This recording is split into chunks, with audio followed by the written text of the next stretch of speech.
A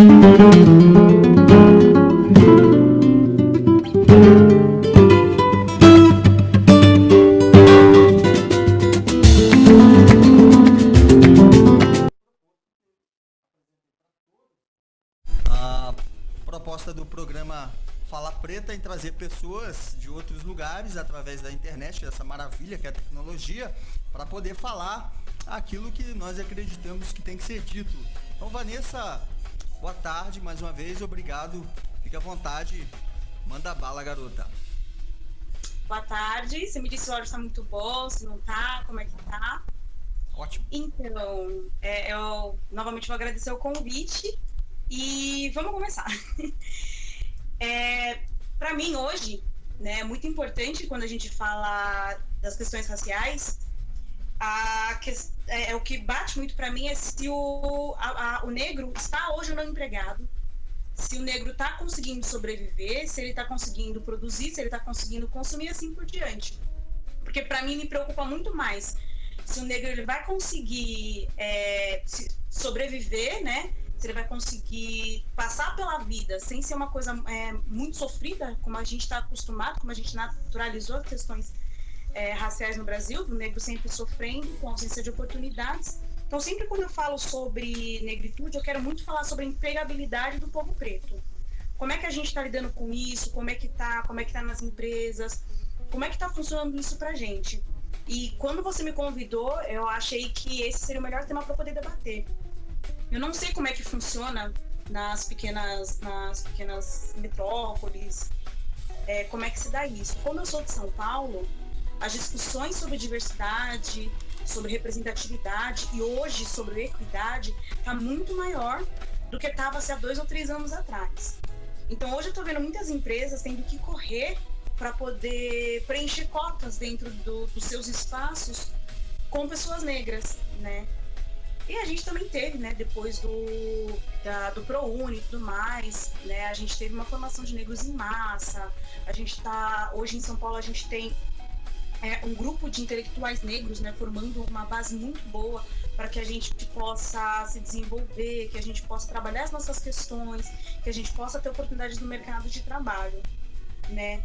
Então, isso em São Paulo é muito forte. Já conversei com pessoas do Rio de Janeiro que falam que o movimento negro feminino em outros estados, por exemplo, não é tão grande, não é tão visado e não é tão forte.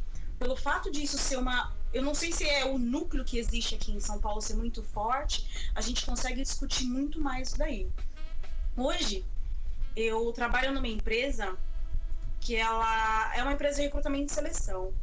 E nos últimos tempos, né, a gente vem se questionando muito essa questão de diversidade. Por que as empresas não são diversas? Né, se eu tenho 54% da população negra no país, por que eu não tenho esse mesmo 54% dentro do corpo das empresas? Então, a gente faz 2 meses que a gente está levantando essas questões, de poder elaborar argumento, a gente conversa com o pessoal lá, para ver o que pode estar acontecendo e tudo mais. Então, a gente percebe que existe um movimento muito grande das empresas de trabalharem com a diversidade, de querer a diversidade, porque elas reconhecem que a diversidade ela é importante, porque a empresa tende a ganhar, mas eles não conseguem dialogar com isso. Eles não sabem. E ponto.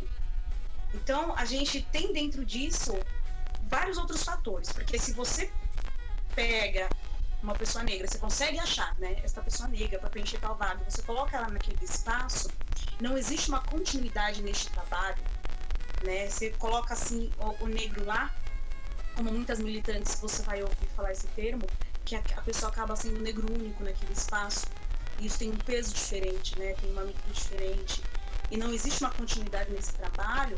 Talvez o resultado do trabalho dessa pessoa ali não seja o esperado, porque é muito aquela coisa de identidade, onde eu não me vejo, eu não existo, não existe esse reconhecimento.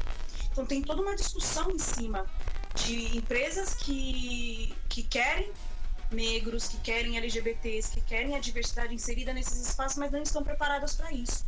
Então essa é uma das primeiras discussões, porque a gente consegue nas empresas falar sobre machismo, a gente consegue falar sobre a inclusão de pessoas com deficiências, mas a gente ainda não consegue falar sobre racismo dentro das empresas. né? Então, se eu tiver um grupo, né, de pessoas e a gente tá lá discutindo e eu falar assim, ai, você é machista? O cara vai levantar e vai falar, sou machista, tô desconstruindo, que não sei o que, pipipi. Mas dificilmente, se você falar assim, você é racista, alguém vai levantar e dizer, eu sou racista.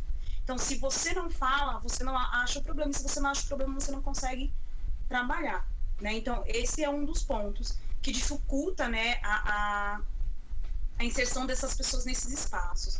Eu acho que o outro ponto também muito importante é no processo de recrutamento e seleção.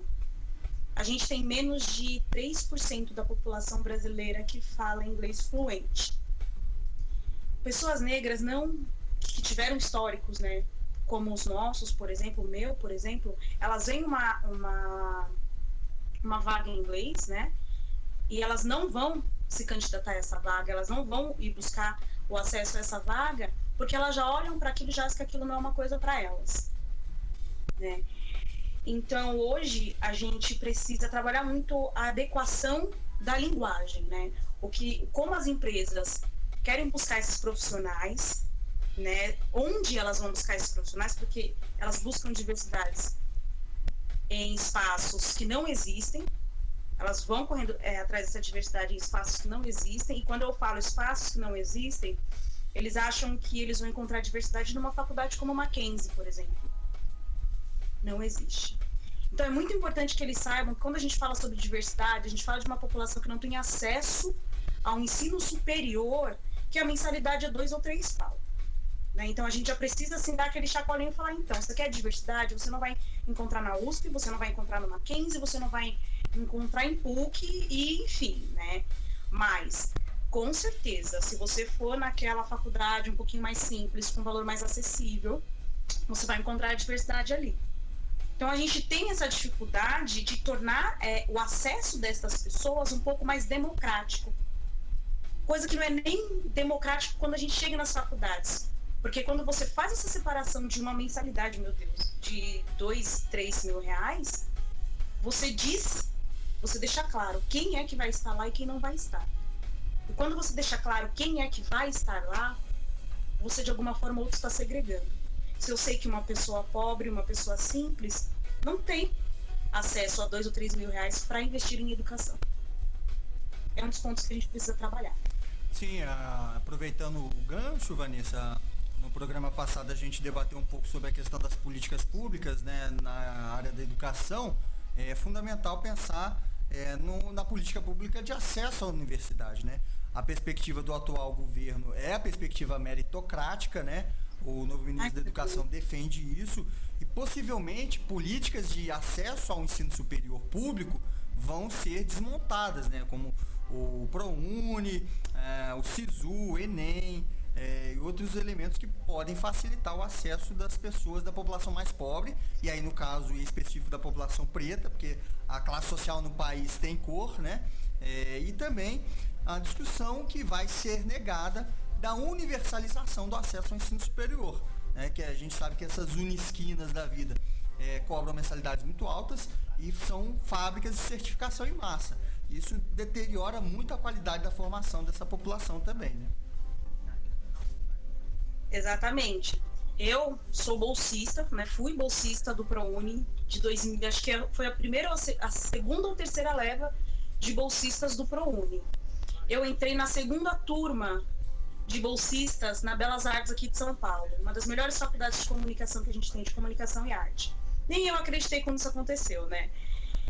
E coisas que eu percebi, né, que a faculdade ela estava preparada para receber os alunos negros, ela estava preparada para trabalhar essas questões. Eu tive os melhores professores do mundo para lidar com essa questão. Mas as pessoas que estavam lá, os alunos que estavam lá não estavam preparados para isso, né? E isso reflete também no mercado de trabalho. As empresas elas estão querendo esses profissionais, mas o corpo da empresa, as pessoas que estão lá, eles não estão preparados para lidar com esses profissionais porque eles demandam uma necessidade diferente. Às vezes eles querem colocar um LGBT ou um negro naquele espaço e espera-se que ele produza repentinamente coisas absurdas, né?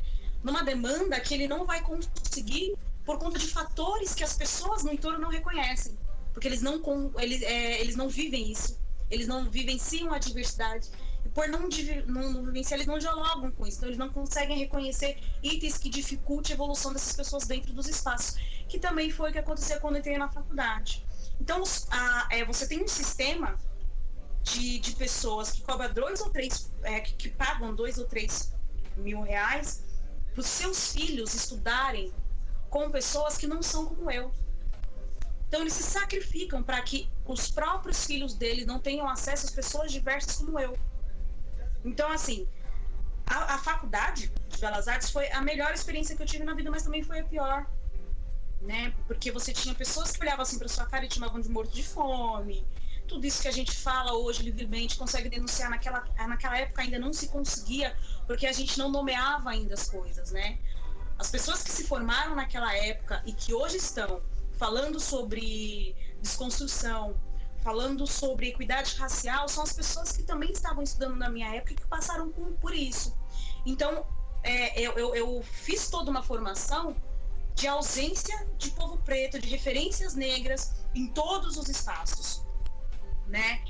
E quando eu cheguei, né, no mercado de trabalho, eu cheguei sofrendo todo tipo de violência, todo o tipo de assédio, e fiquei calada, porque todo mundo que estava no entorno via isso e acreditava que isso era uma condição normal de se tratar pessoas negras, né? Então levou-se 10 anos para eu conseguir romper tudo isso daí.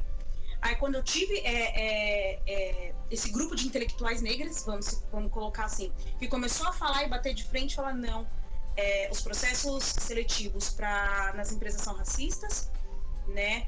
Vocês precisam falar sobre cotas, vocês precisam falar sobre o racismo que vocês pregam, vocês precisam falar sobre a acessibilidade dessas pessoas, porque um preto que não trabalha, gente, é um preto que não vai ter vida, ele não vai conseguir realizar, ele não vai conseguir existir, né? Aí você pega essa questão da empregabilidade do povo preto e você vê aquela máquina maravilhosa, né, da criminalidade que fica girando. Porque o cara só vai parar de movimentar aquela máquina quando o crime não for uma solução para ele.